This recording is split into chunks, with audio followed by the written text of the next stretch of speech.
तारिक अली खान से बदला लेने के लिए मिराल का अपहरण करवा देता है। यह खबर सुनकर अहमद और अतिया बेहद घबरा जाते हैं। फिर अहमद अली खान को फोन करके बताता है कि मिराल को किडनैप कर लिया गया है। यह सुनकर अली खान गुस्से में सीधे तारिक के पास पहुंचता है, उसे जोरदार थप्पड़ मारता है और पूछता है कि मिराल कहाँ है। लेकिन तारिक साफ इनकार कर देता है और कहता है कि उसे कुछ नहीं पता। उधर एलिया मलिक हाशमत से कहती है कि वह अली खान को खत्म करना चाहती है। इस पर मलिक उसे समझाता है कि ऐसा कदम उठाने से वह जेल चली जाएगी, लेकिन एलिया कहती है कि अगर जान नहीं ले सकती तो उसका सुकून जरूर छीन लेगी। इधर अली खान तारिक को बुरी तरह पीटता है, जिसके बाद डरकर तारिक सच बता देता है कि मिराल को पुराने फार्म हाउस में कैद किया गया है। अली बिना देर किए वहां पहुंचता है और मिराल को आजाद करवा लेता है। आजाद होते ही मिराल गुस्से में कहती है कि वह तारिक पर केस करेगी क्योंकि वह उनका फ्लैट खाली नहीं कर रहा। अली उसका पूरा साथ देने का वादा करता है। बाद में दोनों एक रेस्टोरेंट में बैठे होते हैं, जहां एलिया उन्हें देख लेती है और जल उठती है। गुस्से में आकर वह अपने आदमियों को हुक्म देती है कि मिराल को गोली मार दी जाए। जब मिराल अली के साथ जा रही होती है तभी हमलावर हमला कर देते हैं। जैसे ही गोली चलती है अली मिराल के सामने आ जाता है और गोली उसके बाजू में लग जाती है। मिराल घबरा जाती है और तुरंत उसे अस्पताल ले जाती है।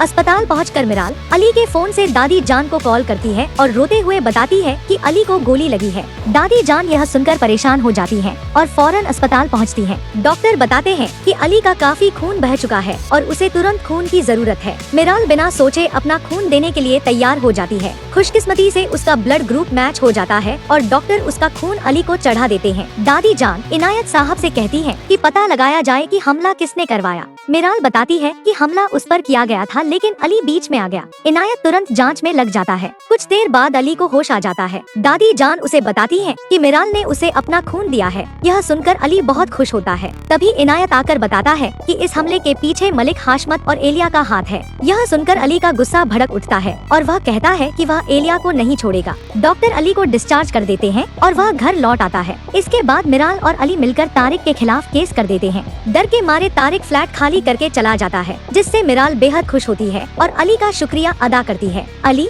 एलिया के पास जाकर उससे पूछता है कि क्या उसने मिराल पर हमला करवाया था। एलिया मना करती है, लेकिन अली उसे एक वीडियो दिखाता है जिसमें उसके आदमी कबूल करते हैं कि उन्होंने एलिया के कहने पर हमला किया। मजबूर होकर एलिया सच मान लेती है और कहती है कि वह अली से उसकी हर खुशी छीन लेगी। इस पर अली उसे थप्पड़ मारता है और चेतावनी देता है कि अगर उसने मिराल की तरफ देखा भी तो अंजाम बहुत बुरा होगा। एलिया गुस्से में मलिक हाशमत के पास जाती है और अपनी बेइज्जती का जिक्र करती है, लेकिन मलिक खामोश रहता है। उधर अहमद और अतिया अली का शुक्रिया अदा करने के लिए उसे डिनर पर बुलाते हैं, जहां अली बहुत खुश नजर आता है। बाद में दादी जान अली से कहती है कि वह मिराल को प्रपोज कर दे, लेकिन अली कहता है कि वह तब करेगा जब मिराल को भी उससे मोहब्बत हो जाएगी। दूसरी तरफ एलिया अपना बिजनेस शुरू करती है और अली को भी वहाँ नौकरी पर रख लेती है। इसी दौरान अली मिराल को बताता है कि वह खान ग्रुप ऑफ कंपनीज का मालिक है। यह सुनकर मिराल हैरान रह जाती है। इसके बाद अली मिराल को एक बड़ी कंपनी बना कर देता है, जिससे वह बहुत खुश होती है। आखिरकार अली मिराल को डिनर पर ले जाता है और उसे शादी के लिए प्रपोज कर देता है। दोस्तों,